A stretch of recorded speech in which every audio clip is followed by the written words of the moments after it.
Hey guys, Spider here, and yes, I'm a little late to the party on the Call of Duty World War II classified website, link shown here, but we're gonna go through it step by step. It feels like NGTZombies, the learning channel, all over again from Transit. You guys remember that? So what we're seeing here is actually like a quasi-Enigma machine. Now, the Enigma Machines were a series of electromechanical rotor cipher machines developed and used in the early to mid-20th century to protect commercial, diplomatic, and military communication. Enigma was invented by the German engineer Arthur Scherbius at the end of World War I.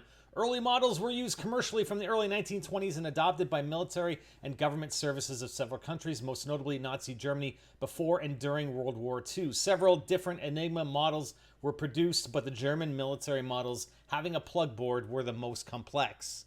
So we're going to enter the code A8103, which is the current code that the machine accepts. I don't think that any of the previous codes that were entered when the website first came out or have been entered the last few days work. I think the website actually updates to the latest number, and that's the only one you can use. And once you go in there, you have access to everything that's been unlocked thus far.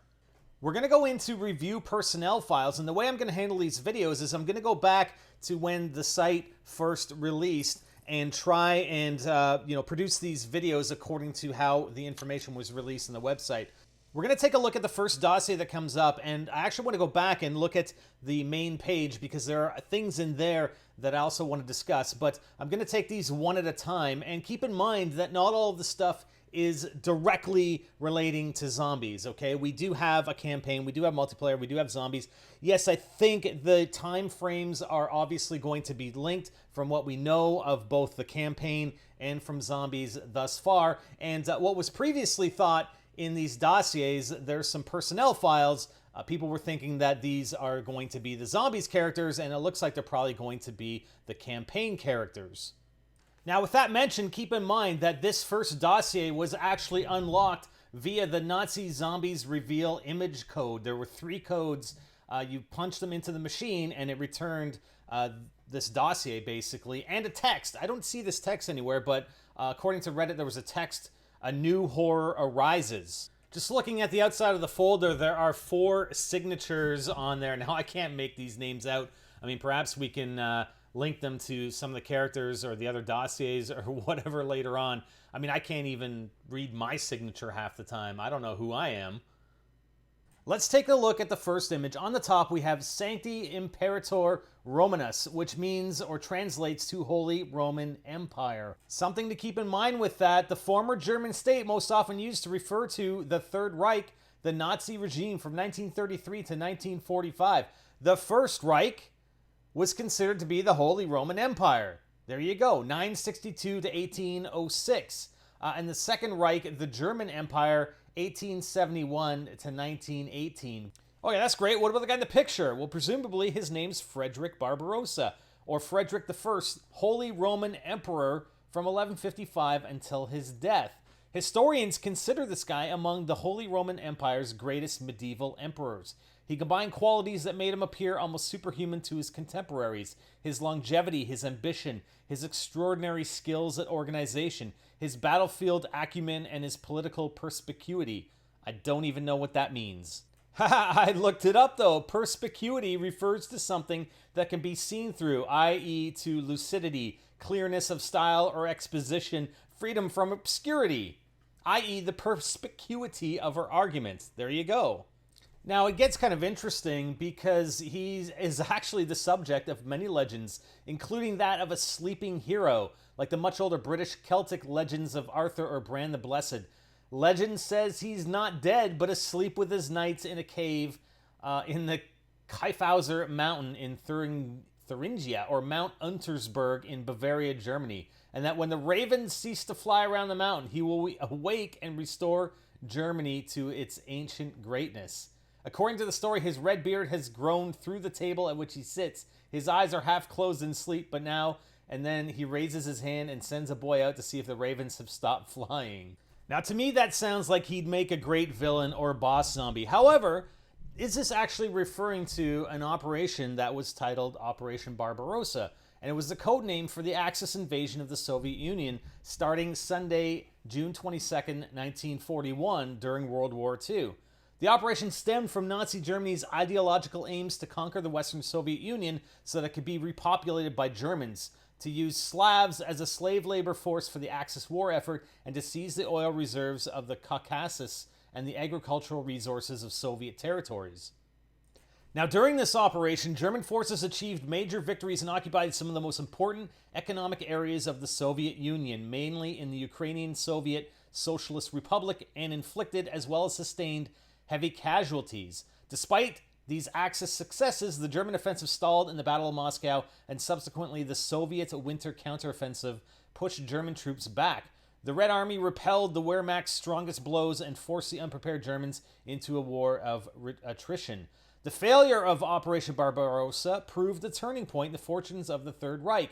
Most importantly, the operation opened up the Eastern Front, in which more forces were committed than in any other theater of war in world history. The Eastern Front became the site of some of the largest battles, most horrific atrocities, and highest casualties for Soviet and Axis units alike, all of which influenced the course of both World War II and the subsequent history of the 20th century. The German armies captured 5 million Red Army troops, that's insane, who were denied the protection guaranteed by the Geneva Conventions. A majority of Red Army POWs never returned alive. The Nazis deliberately starved to death or otherwise killed 3.3 million prisoners, as well as a huge number of civilians. So are we talking about this Barbarossa guy rising from the grave and being this boss zombie that we have to defeat? Or are we talking about the sort of setting that Operation Barbarossa provides us for the setting for what's going to become World War II zombie? Or is it a combination of the two? I don't know. We probably won't know until November 3rd, right? All right, so what about the second picture here? Well, this is Portrait of a Young Man, which is a painting in oil on panel, probably from 1513 to 1514, by the Italian High Renaissance Old Master painter and architect Raffaello Sanzio da Urbino, better known simply as Raphael. The painting was stolen by the Nazis from Poland. Many historians regard it as the most important painting missing since World War II. Now, this guy, Raphael, he's an Italian painter and architect of the High Renaissance. His work is admired for its clarity of form, ease of composition, and visual achievement of the Neoplatonic ideal of human grandeur. Together with Michelangelo and Leonardo da Vinci, he forms the traditional trinity of great masters of that period. Trinity? Come on, Treyarch. Why do you keep weaseling in here? I mean, if we're not careful, we're going to start talking about Teenage Mutant Ninja Turtles. Come on.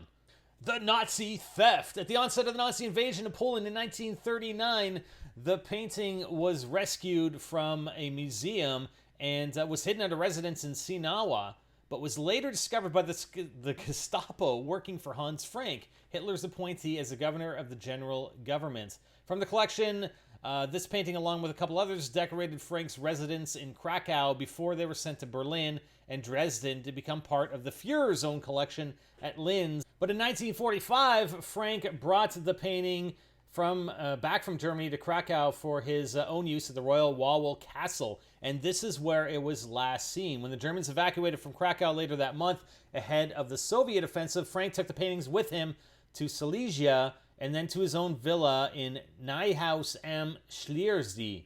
Okay, if I got that right.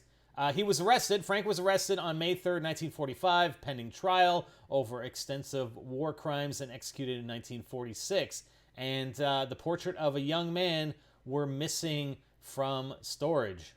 And there are actually suggestions that if the painting were to reappear today, it would be worth in excess of $100 million US. I'll take that. Maybe that's an Easter egg. We gotta find the painting. That's it. That's Easter egg confirmed in World War II Zombies. That's it. Right there. There's going to be a trophy, an achievement for that and everything. Trust me. No, I don't know.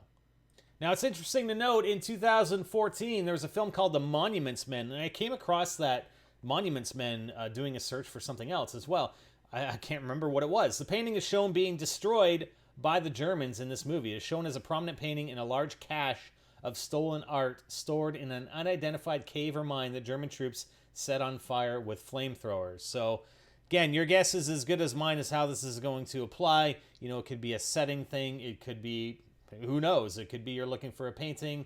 The only thing that kind of bugs me, you know, these little things, they just really bug me a lot, is that on this photo, Raphael is spelled with an F, where usually in history, Raphael, instead of the F, it's a PH. Even though his name, Raffaello Sanzio da Urbino, is spelled Raffaello, he's better known as Raphael, Raphael. So I'm not sure why with an F? I don't know. Also to note is that the subject's identity in the painting is unverified, but many scholars have traditionally regarded it as Raphael's self-portrait. The facial features are perceived by specialists as compatible with, if not clearly identical to, the only undoubted self-portrait by Raphael in his fresco, The School of Athens at the Vatican, identified as such by Vasari. If it is a self-portrait, no hint is given of Raphael's profession. The portrait shows a richly dressed and confidently poised young man. Now, as mentioned earlier, there were a couple of things that I wanted to take a look at on the main page of the site. The first being the coordinates that we could find at the bottom of the page. The coordinates are as follows: 51.0344 north, 2.3768 east, and that actually leads us to Dunkirk, France. Dunkirk was overrun by the Germans in World War II. As part of the Battle of France on the Western Front, the Battle of Dunkirk was the defense and evacuation of British and Allied forces in Europe from May 26 to June 4th, 1940. Now, the Germans were advancing on Dunkirk, but there was a halt order that came down. And they actually put this in quotes. A quote-unquote halt order came down to halt the German advance on Dunkirk and regroup and consolidate for 3 days. They wanted to avoid an Allied breakout, but that provided the French and other Allied military that were in that area to evacuate, and they got most of the people out. A lot of people were left behind, but the majority of them were able to get out of Dunkirk. So Dunkirk was occupied by the Germans for over 4 years. The siege of Dunkirk in World War II occurred from September 1944, when units of the 2nd, my boys, units of the 2nd Canadian Division surrounded the heavily fortified city and port of Dunkirk. German units within the fortress withstood initial probing attacks, and as the opening of the port of Antwerp became a higher priority, 21st Army Group Commander Bernard Montgomery decided to merely contain the Germans within Dunkirk without attacking the fortified city. You know, that occurred in September, and they figured, hey, winter is coming, we'll sit it out and, I don't know, starve them out. But the German garrison remained in Dunkirk until the general German surrender in May of 1945. So they held them there basically for about, 8 months? Yeah, 8 months. And they eventually surrendered when, it was the general ending of the war. So my question would be, are we looking at these coordinates from a general perspective? Is this going to be the settings for one of the missions in campaign? Is this going to be a setting for the first Zombies map? What if we zoom in on those coordinates? We're at the corner of an intersection, Boulevard Alexandre III and Place Jean Bart.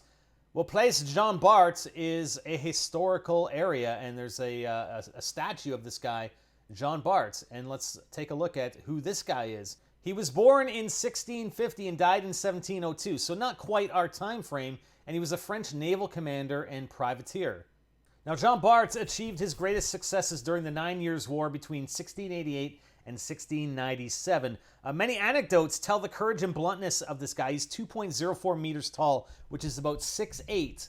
Uncultivated sailor who became a popular hero of the French Navy. He captured a total of 386 ships and also sank or burned a great number more.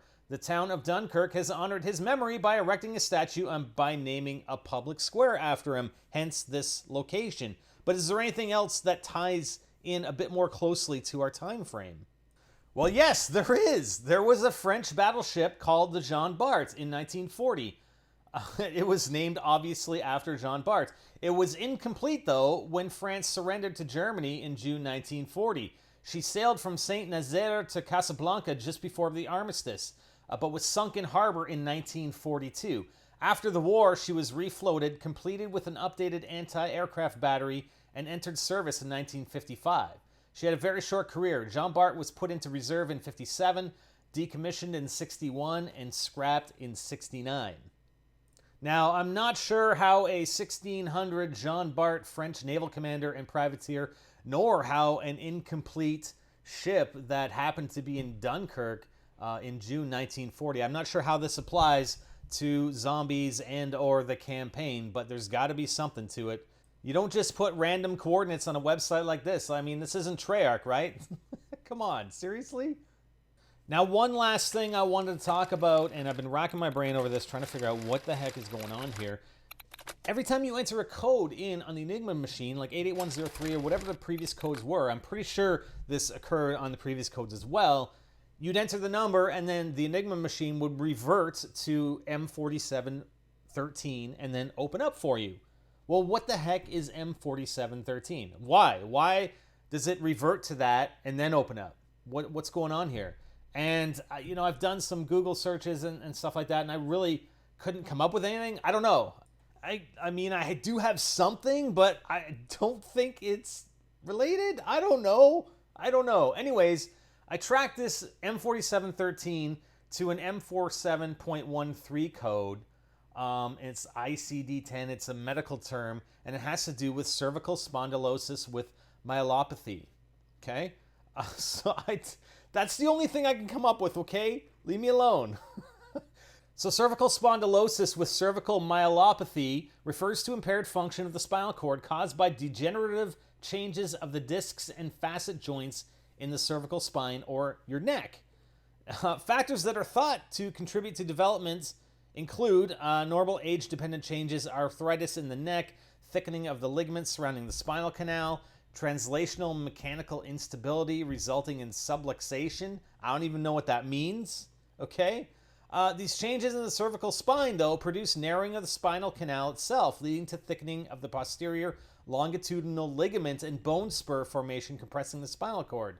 The end result is chronic compression of the cord and nerve roots, leading to impaired blood flow and neurological deficit, resulting in frank damage within the spinal cord itself.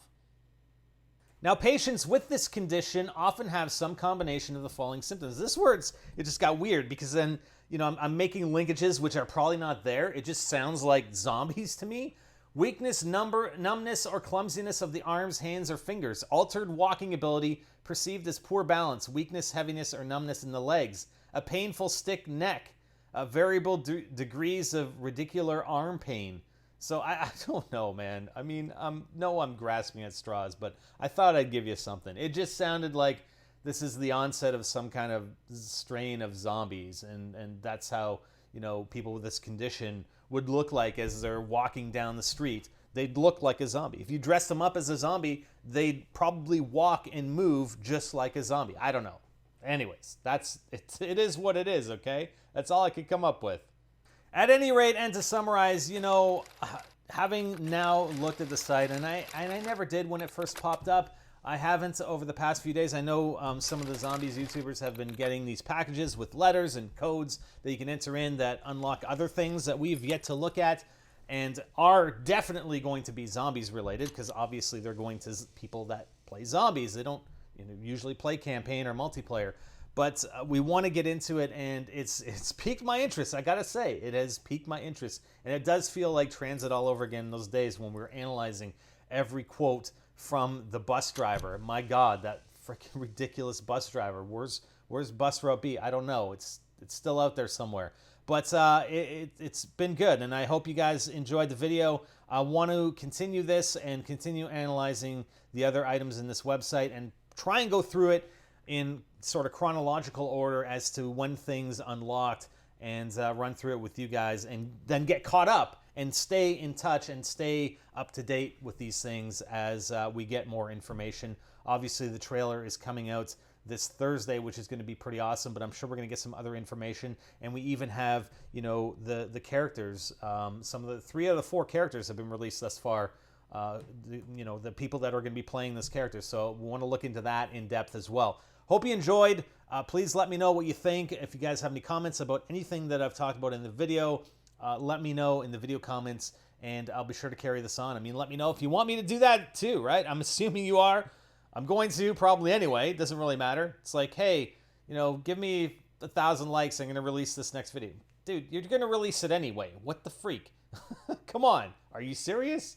Anyways, we're definitely going to be releasing another one, hopefully shortly. And it's all good. Call of Duty World War II Zombies. I'm looking forward to it, man. Gotta say. I'm Spider, and I'm out.